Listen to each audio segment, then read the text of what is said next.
Hiya, Georgie. You want your boat, Georgie? We'll all float. We'll all float down here.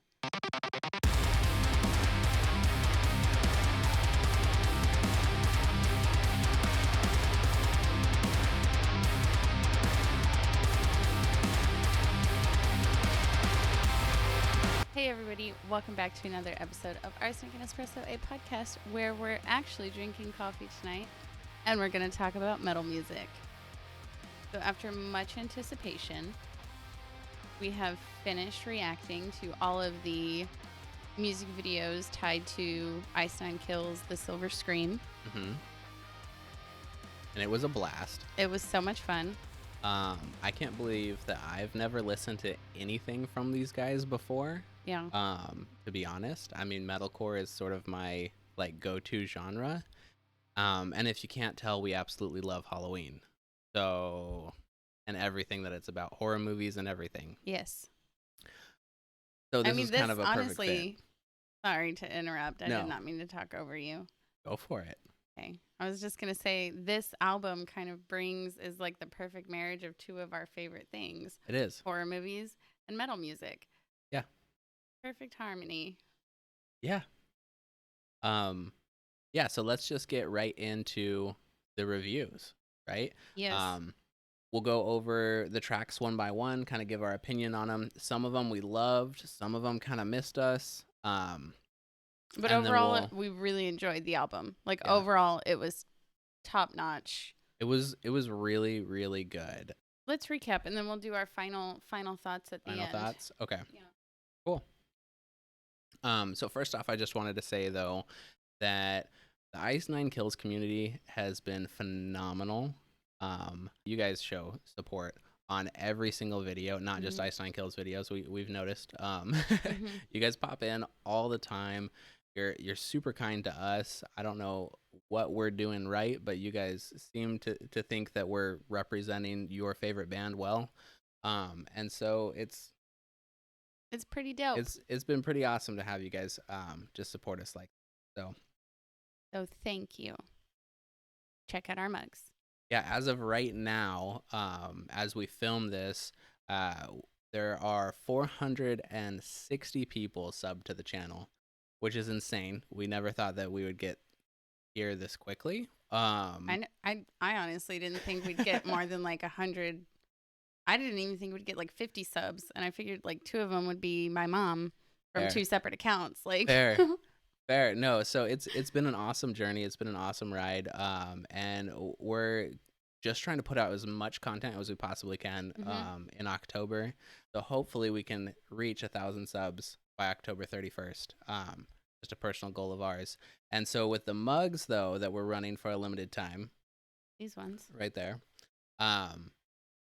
those are for all of you guys that have been around since before 1,000 subs. So as soon as we hit 1,000, we're going to take those off. Thank you guys. Let's get into the review. Track 1 opens up with American Nightmare, which is based off of Nightmare on Elm Street. So obviously a horror classic. And I feel like it's the right track to open up the whole album. I agree. I think it starts with a lot of energy right away. And I think it sets the tone for this classic horror themed set list. Definitely. Right? Like it kind of lays all the groundwork for what to expect for the rest of the album. Mm-hmm. I mean, even down to the lyrics, right? Talking about how they're slashing their way into the Silver Scream, right? It is the prologue to the album. And you get to kind of know, or at least we got to kind of know the band a little bit with the catchy lyrics, right? The hard-hitting drums and guitar right away. This song in and of itself really represents what we like, or at least what I like in metalcore. Me too. In general, it checks all the boxes that I'm looking for. So that one was definitely a win for me. Kind of piggyback off what you just said. I think the extended cut of the music video also gives you a really good like introduction to the band as well. Like, even though it's scripted, I feel like you still get an idea for like how the band is Yeah. and how Kind of how they want to be taken as artists yeah, too, right? yes. And so I'm super glad we watched all the extended cut videos. I am sad, like we said in the last one, I am sad that we started at the end and then went back to the beginning. But Yeah. anyway, But moving it right worked out. along. It worked out.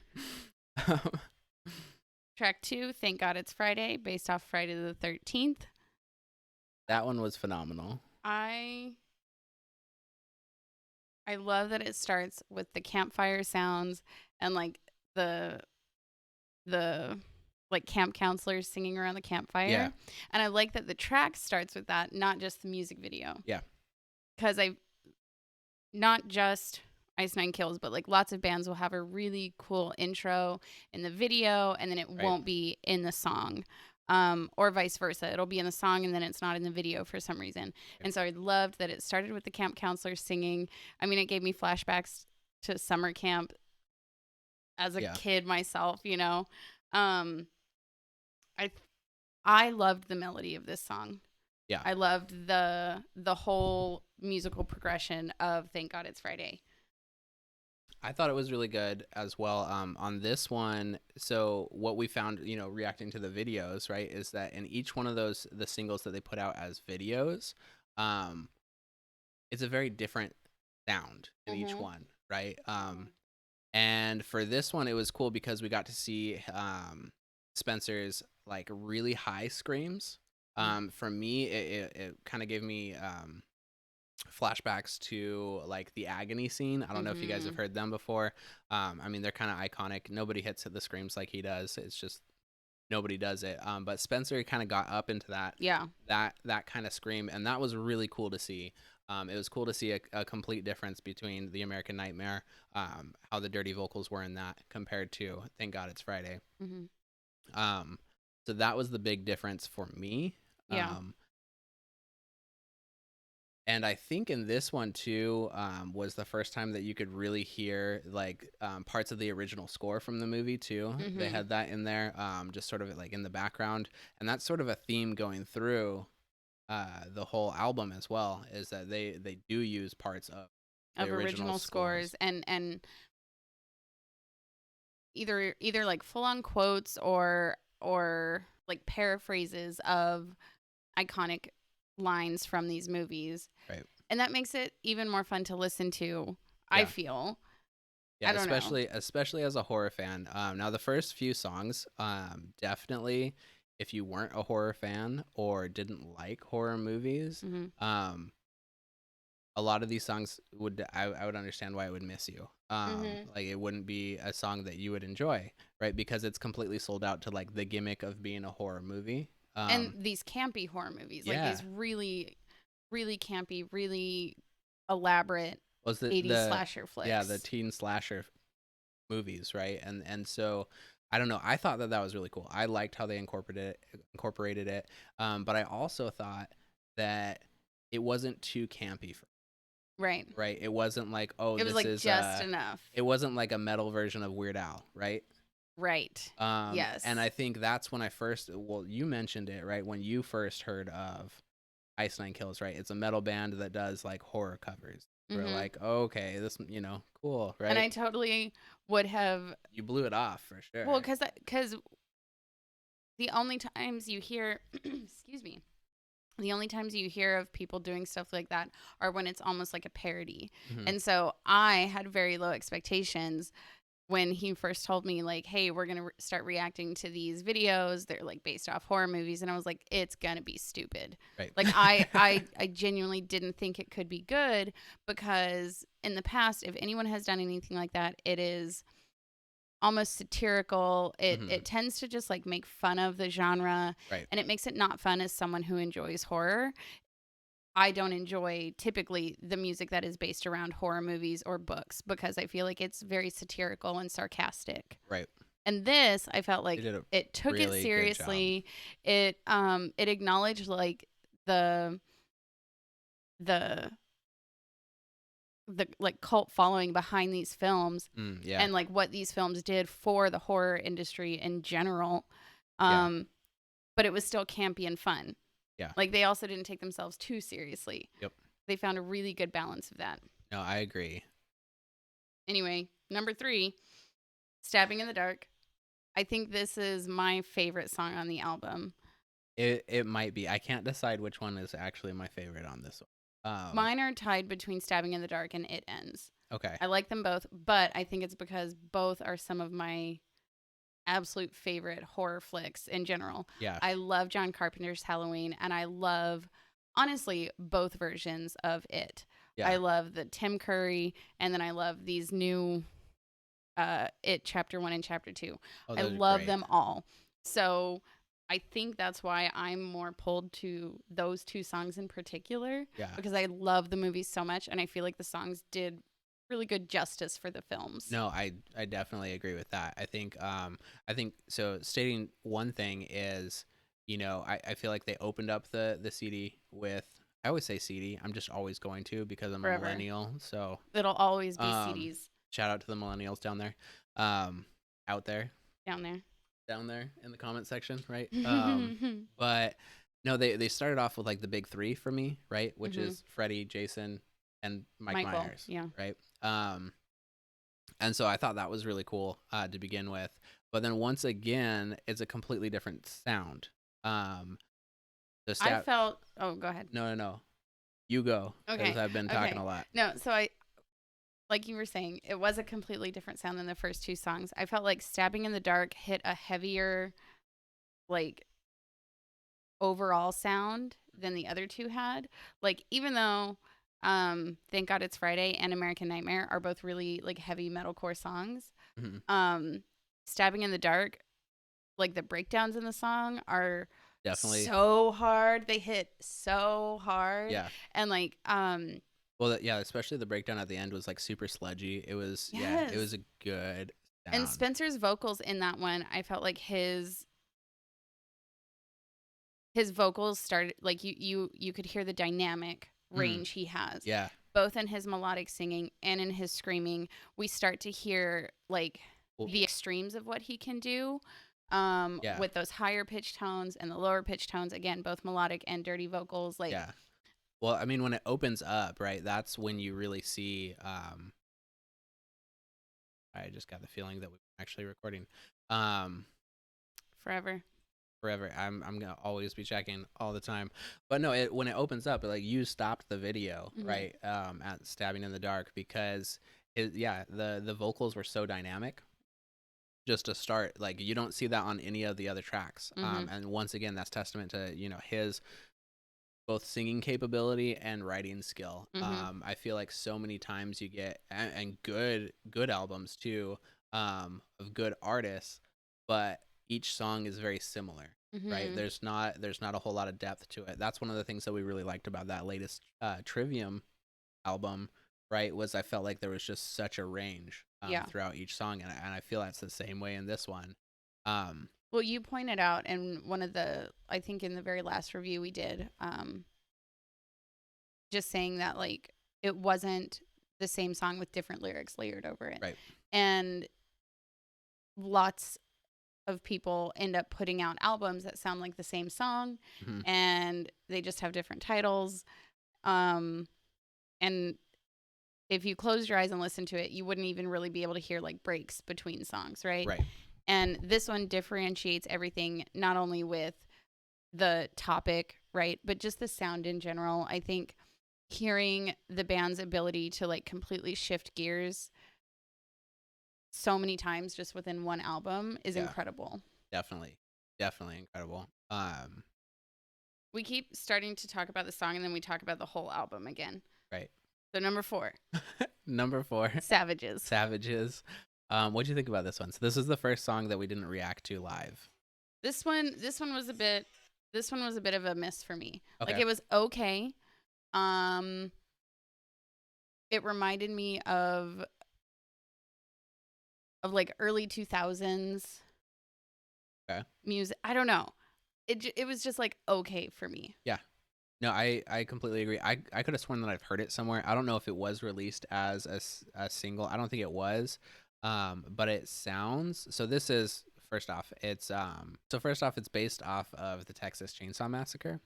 Which I've never seen. I've never seen Texas Chainsaw Massacre.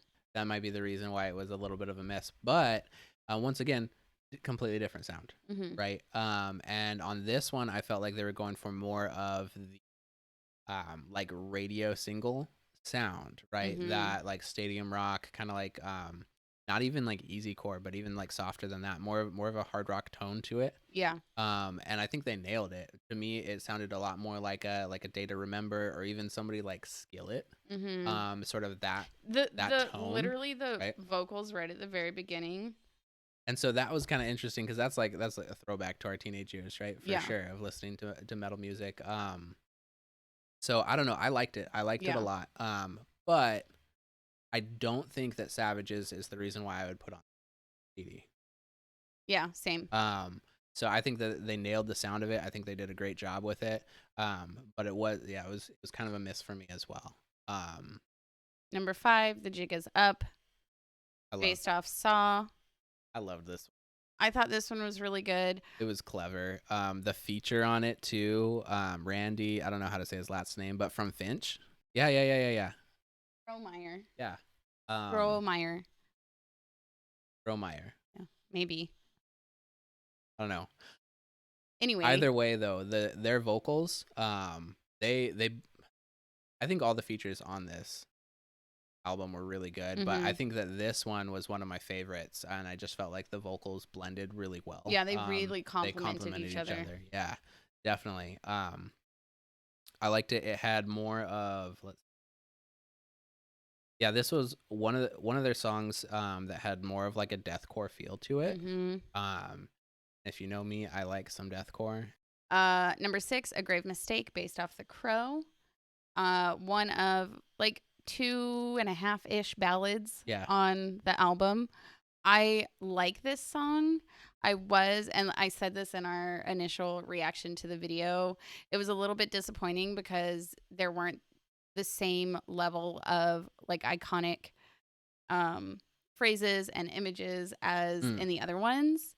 So I mean, it probably just comes down to copyright issues of what they can and cannot say. Might be. Or what they can and cannot use. Or honestly, it could have just been one of the band's least favorite of, or, lesser of the favorite of the films. And so it just translated into something a little more simple. But I feel like they wouldn't have turned it into one of the series. Like they could have honestly picked any one of these other songs to still carry the story through. Fair.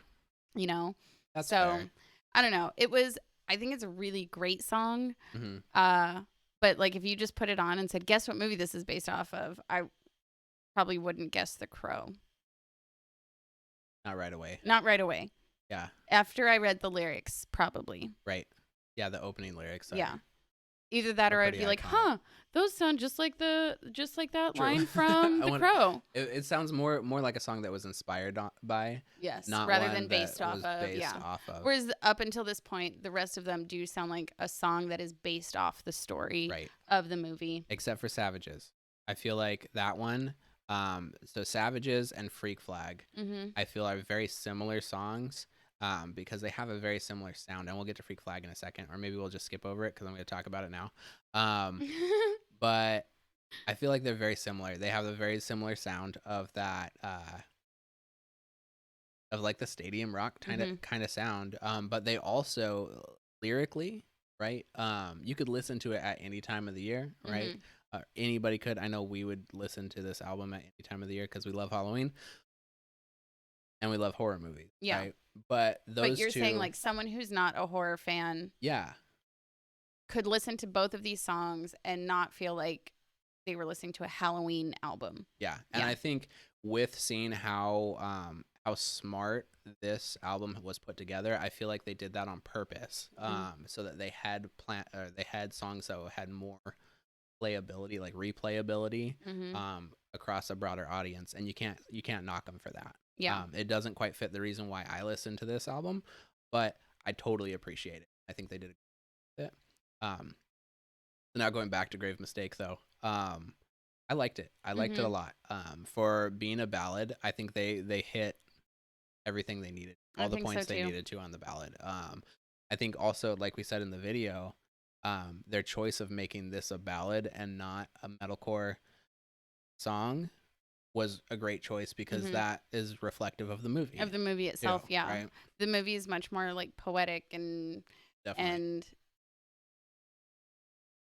soft compared to these other ones. Yeah. Right? Like The Crow's not a slasher film. No. It's dark, but it's not a slasher. And so like having it be the ballad, I think was a really, really good choice. Definitely. All right. Next one up. Number 7 is Rocking the Boat, which is based off Jaws. I feel like we had the same reaction with this. So we listened to this album separately at first. And I feel like we had the same reaction though to this. This one was so campy. It was so campy. So campy. It was definitely like I appreciate it. Clever lyrics, right? And it was just this one fun. was that like borderline satirical. Yeah. Yeah. I have an extreme fear of water, so Jaws is not my cup of tea anyway. That's like anyway. So like I liked that it started with the distress call, right? Like when it first started, I was like, "Ooh, interesting, a distress call." Yeah. But then he goes into like that pre-chorus and he goes, "They're thrashing around but found they can't contain a leak 'cause I've got a fish to fry that's feeding on the weak."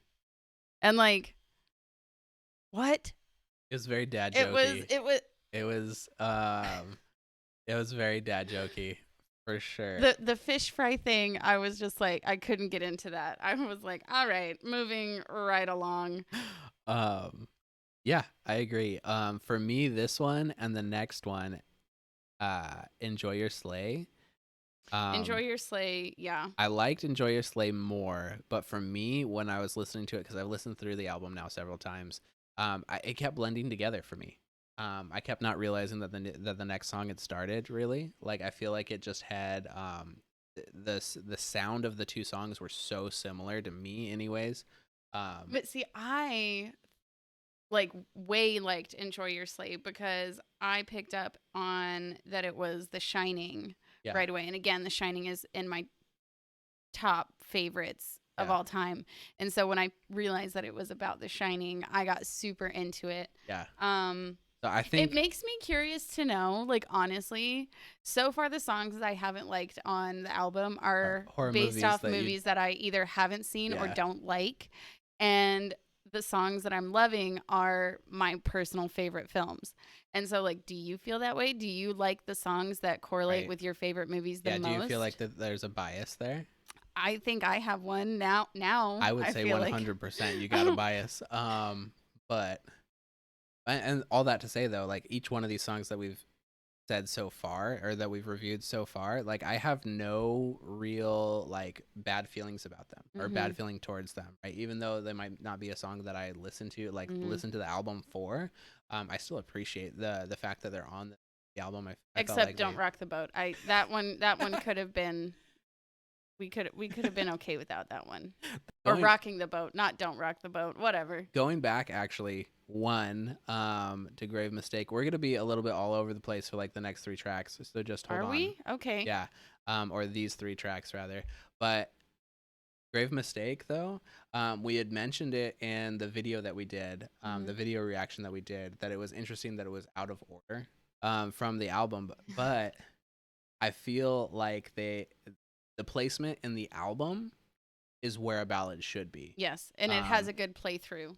Definitely. So I don't care that it was out of order anymore because it sounds really good. But it's funny because it sounds really good when you listen to it in order of the video story. Yeah.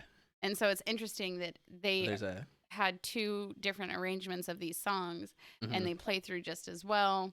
Anyway, back to Enjoy Your Sleigh. Enjoy the Sleigh. The Shining. Love it. I loved the twins at the end who were like, "Come play with us, Danny." Thought it was great. That was great. Yeah. And the cleverness of those lyrics were top notch. Yes. No, I would agree with that. Yeah, I think I would be in your boat as well, saying that "Rocking the Boat" is the one song I think on the whole album that I think they could have done without. Personal preference. Sorry if you're offended by that. Okay, so you know how I was saying, like you just said, we're gonna be a little bit all over the place. So Yes. in A Grave Mistake, like I expected way more of the like iconic moments from the movie to be in Right. that song, and they just weren't. But in Enjoy Your Sleigh, he even so yeah, he has the iconic lyric when Jack is chasing Oh, the "I'm Not Gonna Hurt You." yes. Yeah, So that's for me when I realized what it was. I was like just listening to it, yeah, so and then when I heard that, and I was like, "Oh, Shining," and then I had to listen to it again and then pick up on all the lyrics. yeah, so when Jack is chasing Wendy after she's checked on him in his study and he has all the pages and pages that just say all work and no play makes Jack a dull boy, and she starts freaking out and he's chasing her and she's like, please don't hurt me, and he yells at her and he says, oh, I'm not gonna hurt you, I'm just gonna bash your fucking brains in. And so to me, oh, I loved that this had all of those. Yeah. Like I could even see, honestly, listening to this, I could see the carpet Mm-hmm. from the movie. Like Mm-hmm. I watched the movie while I was listening to this song, and Yeah. I loved it. I loved it, loved it, loved it. No, that one is a good one. Even though you said you didn't like it. No, I said that it sounded the same as Oh, "Rocking the Boat." It yeah. had the same sort of sound. For me, it was that like kind of nostalgic, right? Mhm. That like 2005's like metalcore, almost like easycore vibe from it. Yes. All right, so number 9, Yeah, Freak Flag. Freak Flag. I feel the same about it as Savages. Freak Flag. That intro reminds me of Disturbed. There's a couple of points throughout this album where Spencer's vocals sound like exactly like David Draymond's from Disturbed. I'm Disturbed. Yeah, Like it's his dynamic singing voice. yes. I feel like Well, because right? yeah, when he crosses that line of going from like dirty vocals into clean vocals, and there's that bridge where it's a little bit of both. Yeah, It's like very similar. Disturbed. Yeah. No, I would agree with that. Yeah, so Freak Flag for me was very similar, same sort of vibes as Savages. I think I will actually put Savages and Freak Flags on a different, kind of like a workout playlist for me. Or They are pretty upbeat. yeah. Yeah. And so this one was based off of Devil's Rejects. But once again, I don't think you need to know that to enjoy this song, Mm-hmm. right? It's not, and I think that they wrote it that way on purpose. I do feel like those two songs were written and played, right, or rather written and produced in a way that they could be sort of like standalones. Mm-hmm. And you don't need the whole album, or you don't need And to you be don't in need the mood for context of the album. Yeah, Yeah. yeah, exactly. But I do like this one just a little bit more like Savages. Personal preference on that one. All right, next one up. Number 10, The World in My Hands, featuring Tony Lovato of Mest. Mest. Do you know anything by Mest? No. Okay, I've heard a few other things. For me, this was a perfect feature. Mm-hmm. Once again, two great vocalists. And this one definitely has that easy core vibe to it. So I wouldn't say that it's quite a ballad, but it's definitely like an easy core song. This is the like 0.5 of the 2.5 Yeah. ballads that I was saying. Yeah. I liked it a lot. I didn't realize that it was Edward Scissorhands until you pointed it out. Yeah. Who knows? But once you realize it's Edward Scissorhands, it's super apparent, right? Yeah. All the can't scratch the itch, right? Yeah. Jokes in there and everything, or rather lines. Yeah. I thought it was really well done. Thought it was produced well. I don't have anything bad to say about it at all. Yeah. But it wasn't one of my favorites. Yeah. It was good. It was good. I was glad it was on there. Unlike Rocking the Boat.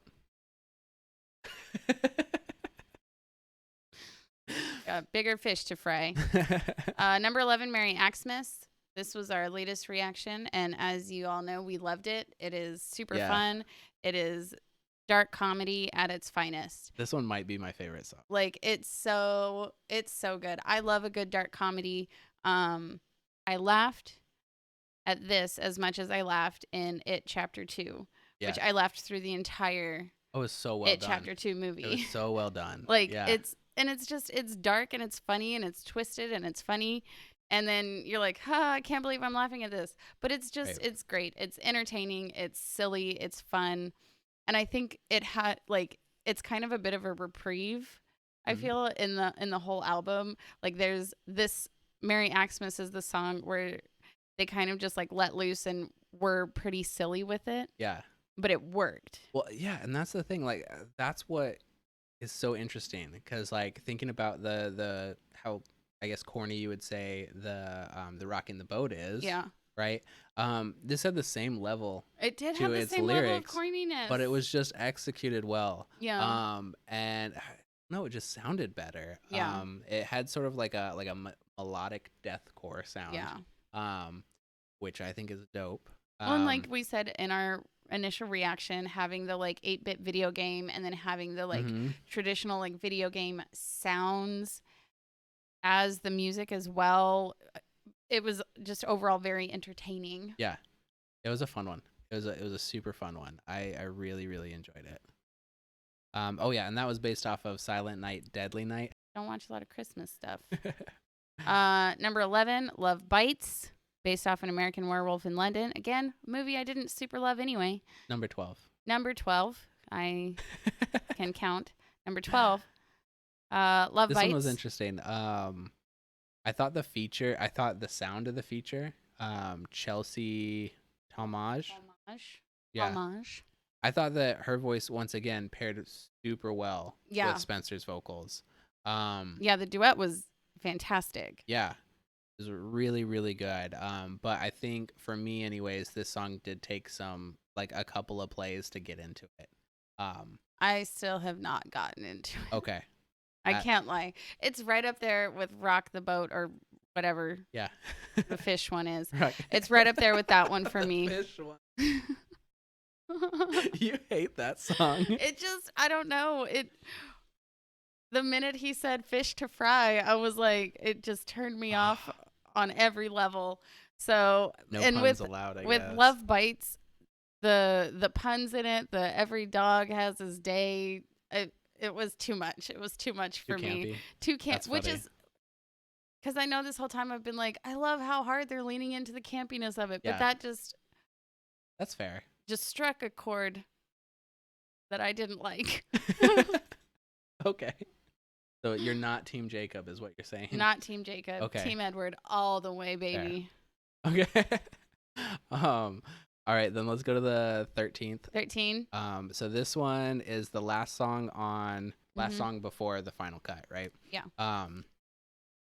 Then this one's tied for sure. Yeah. With best. Stabbing in the Dark and It Is the End are my top two favorites, and I think they're tied for first place. I enjoy them thoroughly. This one was so heavy. It was so heavy. It was so dark. I want to mosh to that song. And the cleverness wasn't too cheesy, wasn't too campy. I liked the what's the line where he says like Georgie, it's out of hand, right? Yeah. I liked that this particular song was leaned a little bit more towards the newer films. Mm-hmm. And had a little bit more of that same imagery as the Bill Skarsgård version versus the Tim Curry one. Yeah. I think that fit their theme of the album. Yeah. Which is funny because the rest of them are like the originals, not the remakes. But I felt like It Is the End played a little bit more towards the remakes, but it fit. Agree. It worked really, really well. I'd agree. I just loved how heavy it was. Spencer's vocals in this are amazing.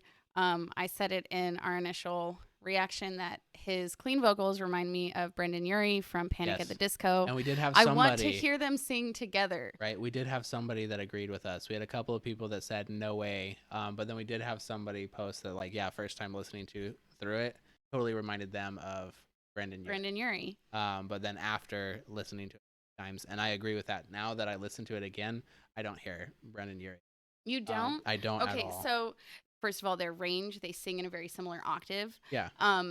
The way they pronounce words as they're singing is very, very similar. But also, in It Ends, we hear Spencer's like formal singing voice. There. You hear a vibrato. You hear like professional vocal training in That's this song. true, and that might be And so hearing Spencer's like really formal trained vocals in It Ends reminds me of the really formal trained vocals Brendan Urie showcases. Well, and I think I want to be super clear too. I know that when you start comparing artists, sometimes they take it as a nod. Right. And that's not the case. And I'm not saying he sounds like a Disney movie.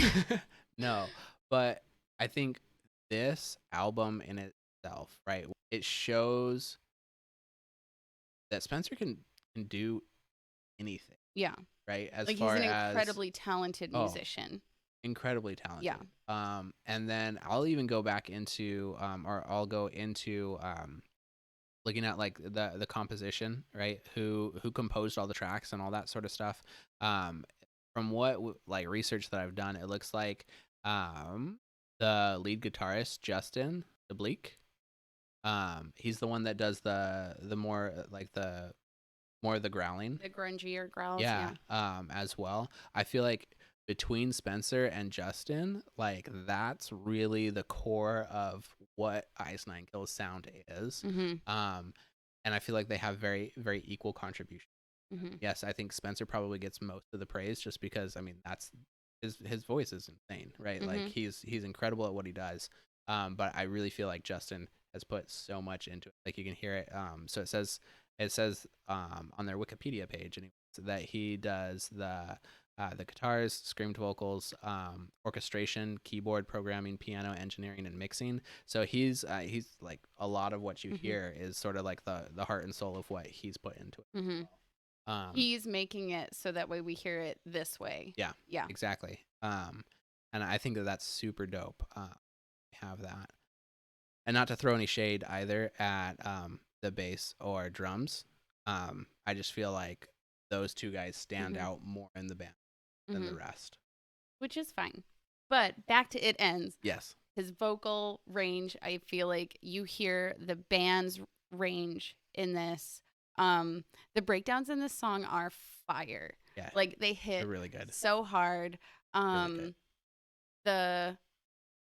The video is like super overstimulating and busy and chaotic. Yeah. And it's really enjoyable. It is a really enjoyable video that pairs amazing with the song.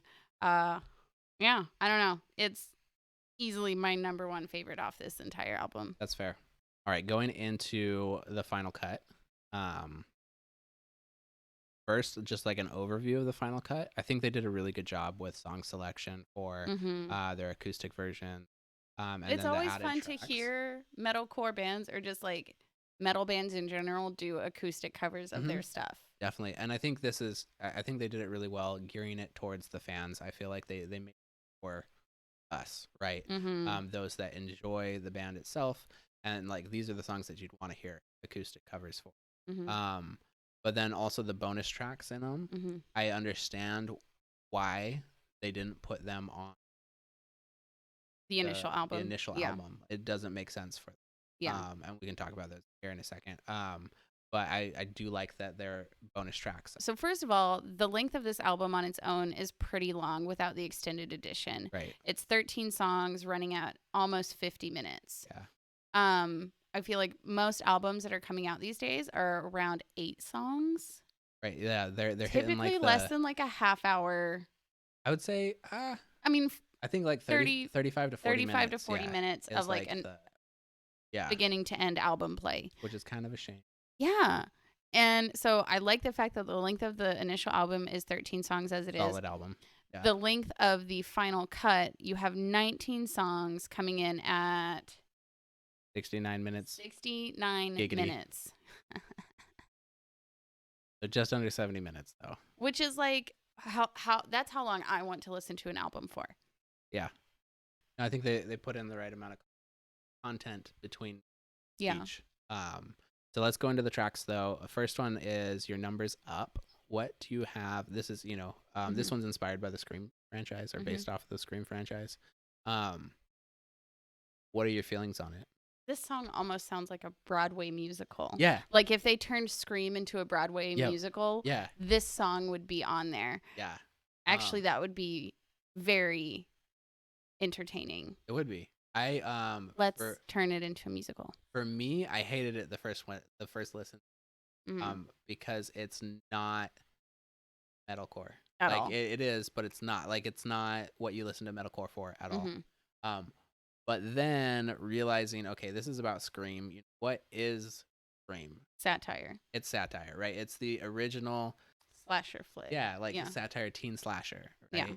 Yeah. And so if you were to make a metal song that was supposed to resemble satire teen slasher, this song fits it. Yes. And so when I looked back at it through that lens of okay, what was this song supposed to be? This isn't supposed to be an It Is the End. It's not supposed to be an American Nightmare. It's not supposed to be Thank God It's Friday, right? It was written completely different. And so that's why I feel like it shouldn't have been on the original, the original first album. Yeah, the Silver Scream. I like that it's a bonus track. Well, it also even, I feel, correlates with how the films are in general, because Scream was virtually satire based off these other slasher films. And so to have it be so vastly different arrangement wise as the other songs speaks to how that movie fits in along with the rest of these movies. Definitely. Because there's a lot of people who love horror flicks who don't like the Scream franchise. Yep. Yeah, because it's not your traditional horror movie. Because it's not even dark comedy. It's this whole other. It's this whole other. Genre of film, if you will, and so having it so different than the rest of the album, because the movie is so different from the rest of the others, I think is clever. Yeah. Don't you know not to ask those questions? She says, "Who's there? Don't you know not to ask those questions? What will become of me? You ought to know it's a sure death sentence. Have you not seen this movie? Freddie, Michael, Jason Voorhees, learn from those that came before me. Next question, same category, such a familiar story. I'm hanging up the phone, wrong answer." Yes. Well, and that ties right into right? Because that's, he calls me, what's your favorite horror movie? And then he, quizzes her. Well, then he even says, oh my gosh, I didn't even catch this. What do you want? I want to see what your insides look like. How could you be so evil? Our film is nearly finished, and for you, there is no sequel. Guess I'll leave your body on the cutting room floor. All bets are off. I just buried Drew Barrymore. I didn't catch that. Listening to it. Oh my gosh. No, first listen through, I hated this song. I really did, and I gotta be honest. But then after listening to, I think probably the fourth time, I was like, okay, I get it. This is what the song should have been. And I couldn't help but just appreciate it. Because it's how the movie is. It is. Yeah. It is. And then, all right, let's go to the next one. Thriller. Yes. Michael Jackson cover. Didn't do it for me. I agree too. This one, once again, didn't do it for me. Definitely the first time through. It's not one that I feel like I'd listen to. It's not my vibe. You're not adding it to any playlist. Yeah. But I think what I will say to it is, so first off, I guess the biggest turn off for me was the lack of Vincent Price. Yes. I don't know. Because Vincent Price makes the original. That's what I feel too. But I will Thriller's say, good. It's fine. But the Vincent Price. Having this on their album will probably introduce a lot of young millennials and Gen Z to Michael Jackson. It gives people a chance who might not have ever listened to his music, not known what he did as a young adult, the chance to learn about Michael Jackson and his impact on the music industry. That's fair. Right. And so even though I didn't like the cover, I think it's it's one of those things that could have a really positive impact in the long run for people listening to it, because they'll look it up and they'll be like, oh, Thriller, Michael Jackson. Yeah. What I realized too after the couple, once again, like 3 or 4 listens through, because I wanted it to be, who's the band that does like all the covers? Disturbed. No. Oh. Our Last Night. When I saw that there was a Thriller cover, I expected something like Our Last Night, because every single song that Our Last Night does is like the same. Yeah. And what I mean by that is there's the same facets. Yes. Like the structure of the song is exactly the same. And it sounds good. It sounds great because you already know the lyrics, and then it's a catchy tune, and it doesn't do anything wrong to the song, right? It doesn't break up the song at all. So that's what I was kind of expecting with this one, and so that's why I didn't like it at first. And for me, it feels like if Michael Jackson did a side project, right? And not to say that Spencer's vocals sound like Michael Jackson's, don't, right? But if Michael Jackson did a side project that was a metal band, it would be funky and metal like this song. Yeah. And so I appreciate it. This song isn't my jam, but I understand. I think I understand anyways what they were doing with, and I can really appreciate that. Yeah. All right, and then A Grave Mistake live from Sirius XM. Exactly what it sounds like. It's a live acoustic version of A Grave Mistake. I think it is interesting because it's already a ballad, and then they mellowed it out even more. Yeah. By doing an acoustic version. I think was the right call, right? Well, and it being live speaks to their skill set. Yeah. Because it sounds just as good. Yeah, it does. As the studio mixed version. Yeah, you're right about that. Number 17, Stabbing in the Dark, featuring Matt Heafy from Trivium. Oh, yeah. I was so hyped to hear this. Yeah. And their vocals together, I hope they collab again. Yeah, no, this song was great. It was fantastic. It was fantastic. I love Matt Heafy's vocals. His voice reminds me of like I don't even know how to describe it, but like an 80s rock star / opera singer. He's got that same vocals that like Volbeat. Yes. Yes, yeah, and it's that like that classic. Like yes, like metal. Like kind of almost a like rockabilly sound meets, like I said, that like 80s rock star meets like a opera singer meets like a composer. Yeah. Like his voice is honestly one of my favorites. And so this collab, it was so good. Yeah. I hope they collab more in the future. Yeah. Because I loved hearing them sing together. Yeah. I thought it was amazing. That one was really good. Number 18, Savages Acoustic. It was good. Yeah, this one was good. Yeah. I didn't expect this to be one of the covers, but it sounded good. I think they did a job with it. It was surprisingly good for being acoustic. I didn't think. And then Thank God It's Friday, same thing. I didn't think it would have the same like effect. Yeah. Being acoustic. Yeah. And it was just as good. It was just as eerie. Yeah. What I liked about it too, the feature on it, Ari Lehman. So he's the original actor for the kid or child Jason from Friday the 13th, the original Friday the 13th. But he's a performing artist and a composer as well. And so that was really cool that they were able to get that feature on. Yes. That's super cool. Great. Well, even on Enjoy Your Sleigh, they have Sam Kubrick. And Sam Kubrick is Stanley Kubrick's grandson. Kubrick was directed The Shining. Cool. Okay, so that's really neat too then. Yeah. Okay, what are your overall thoughts on the album? It was a win for me. Same. Win. An absolute win. I thought that this was a great introduction to the band. And I'm excited to hear some of their older stuff. Me too. I'm excited to go back into all their discography in the future and kind of break it down sort of the same way. Yeah.